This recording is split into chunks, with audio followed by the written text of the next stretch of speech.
కానీ ఎవ్వరు కూడా పట్టించుకోకుండా కానీ మేము సిఆర్ రావు అన్న గురించి కష్టపడ్డాం.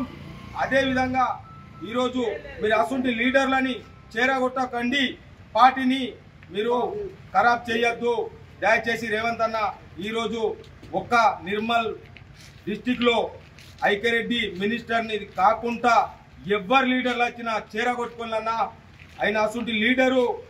ఆ లీడర్ వస్తే ఈరోజు మన కాంగ్రెస్ పార్టీకి కూడా బాగా నష్టాలు జరుగుతాయని నేను తెలియజేస్తున్నాను.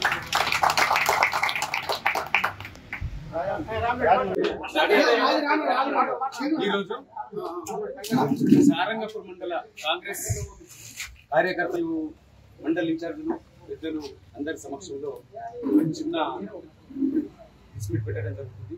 విషయం ఏమిటంటే ఈరోజు మొన్నటి వరకు టీఆర్ఎస్ పార్టీలో ఉండి అవినీతికి పాల్పడి భూ కబ్జా చేసి ఈరోజు ఒక మన నిర్మల్ కాన్స్టిట్యూన్సీని ఖరాబ్ చేసినటువంటి వ్యక్తిని ఈరోజు కాంగ్రెస్ లో జాయిన్ చేసుకోవడానికి సన్నాహాలు జరుపుతున్నారు.